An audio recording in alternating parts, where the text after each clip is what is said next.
800 টাকা।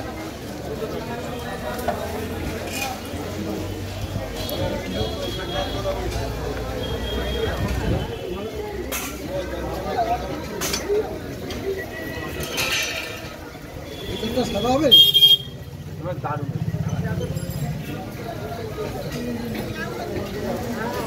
আর নেই টাটা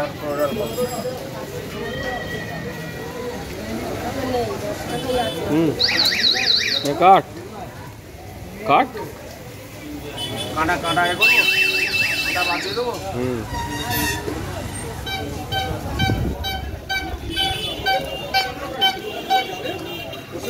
কথা বলো নাম্বার বাড়ালে বলো কি বলো তো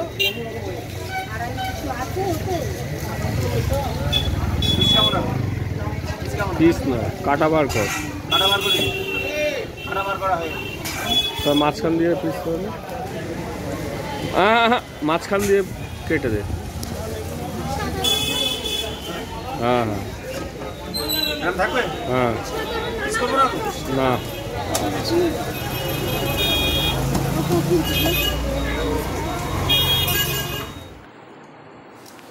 এই মাছটাকে কাটতে হবে চৌকো চৌকো করে। এবার সেটা আপনারা ছোট করবেন না বড় করবেন, আমি কিভাবে করব, আমার মাছ কাটা দেখে আপনারা প্লিজ হাসবেন না। আমি চাকুতে কাটতে এতটা স্বচ্ছন্দ নই।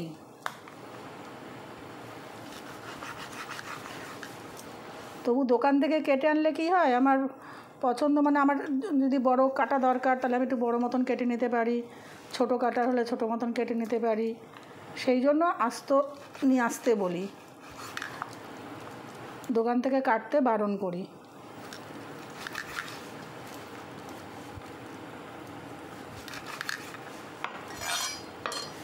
এই এবার মাছগুলোকে আমি একটা বলে নিয়ে নেব।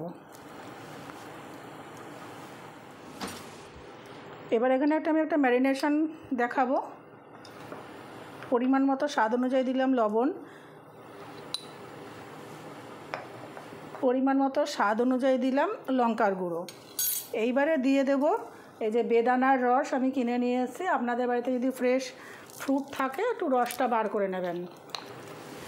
বেদানার রস দিয়ে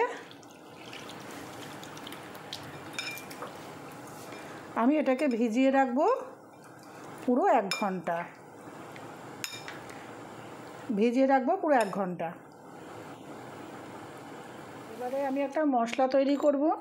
দিয়ে দিচ্ছি ছোট এলাচ, স্টার অ্যানিসের আমি এই দুটো টুকরো ভাঙা ভাঙা দুটো টুকরো দিলাম, কেন স্টার অ্যানিসগুলো আস্তগুলো সব ভেঙে গেছে। আচ্ছা, দিয়ে দিচ্ছি জায়ফলের একটুখানি হাফ টুকরো, পুরো জায়ফল লাগবে না। দিয়ে দিচ্ছি দারচিনি,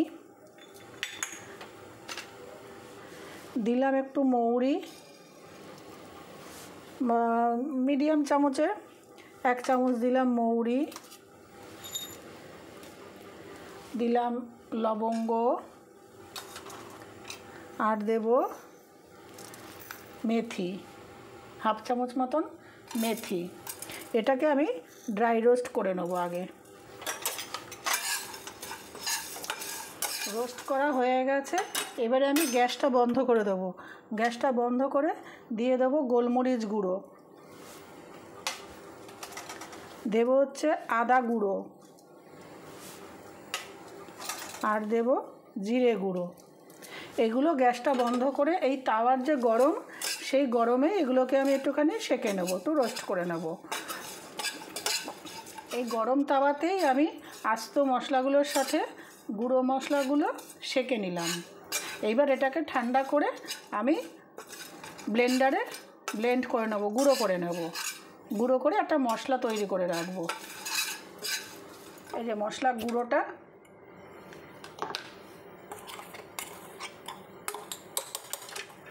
এবারে আমি এরকম একটা প্লেট নিয়েছি, প্লেটের মধ্যে নিয়ে নিচ্ছি প্লেন ময়দা।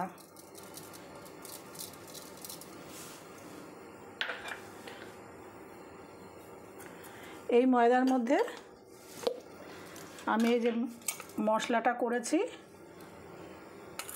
এই মশলাটা দিয়ে দিলাম 2 চামচ। এবারে দেবো একটু লঙ্কার গুঁড়ো, যেহেতু আমি লঙ্কার গুঁড়ো দিয়ে ভিজিয়ে রেখেছি, ম্যারিনেট করে রেখেছি, তাও এটার মধ্যে দিয়ে দিলাম একটু লঙ্কার গুঁড়ো। আচ্ছা, এবারে এর মধ্যে যেটা দেব, এটা আমাদের বাড়িতে আগে প্রচুর গাছ ছিল, এখন একদম নেই। একটা গাছের মধ্যে এই যে আমার একটা এটাকে বিলাতি ধনেপাতা বলি বা পাহাড়ি ধনেপাতা, এটাকে একদম কুচি কুচি করে আমি কেটে দেব। এরকম করে একদম কুচি কুচি করে কেটে দেব, না যতটা কুচি পারা যায় আর কি, ততটা কুচি করে কেটে দেব।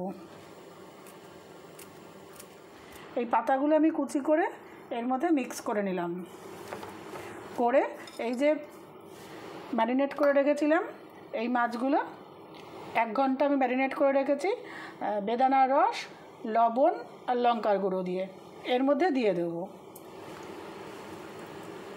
দিয়ে মাখিয়ে নেব। ভালো করে মাছগুলোকে কোট করে নেব।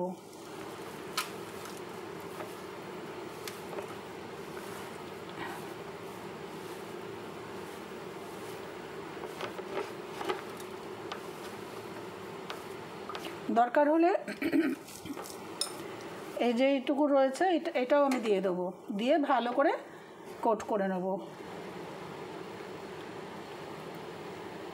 এই রসটাও দিয়ে দিলাম, দিয়ে ভালো করে, এই জন্য আমি লবণ কিন্তু একদমই দিইনি, লাগলে পরে উপরে ছড়িয়ে দেব, আগের থেকে লবণ বেশি দিলাম না। ব্যাস, আমি একটা প্যান নিয়েছি, প্যানে দিয়ে দিয়েছি রিফাইন্ড অয়েল। এই রান্নাটা আমি পুরোটা রিফাইন্ড অয়েলে করব। আপনারা চাইলে এটাকে ডুবো তেলে ভাজতে পারেন, আমি এটাকে অল্প তেলে শ্যালো ফ্রাই মতন করব। তেল গরম হয়ে গেছে, আমি মাছগুলোকে এভাবে দিয়ে দেব। এটাকে হালকা আছে আমি ভাজবো প্রথমে। আর এই যে এক্সেস থেকে যাচ্ছে না, এই পাউডারটা যে এক্সেস থেকে গেল, এই যে আমি মাছগুলোতে এখানে দিচ্ছি, আমি দেখাচ্ছি। মাছগুলো আগে দিয়ে নেই।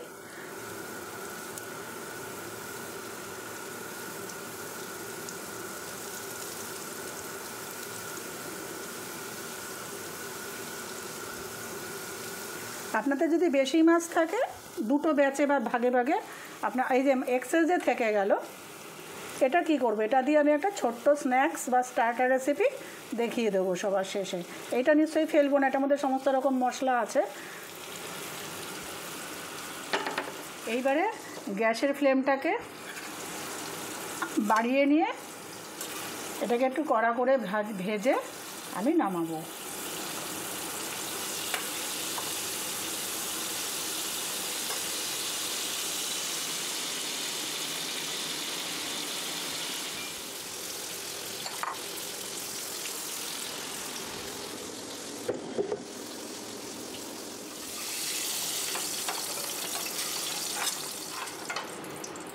এবারে ভাজা মাছগুলোকে আমি দিয়ে দিলাম একটু টমেটো সস, আর দিয়ে দিচ্ছি একটু ধনেপাতা, দিয়ে এটাকে এরকম টস করেও নিতে পারেন, মাখিয়েও নিতে পারেন।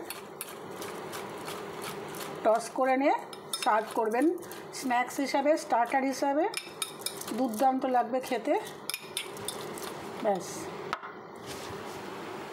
সবার শেষে দিয়ে দেবেন ব্ল্যাক সল্ট বা বিট নুন।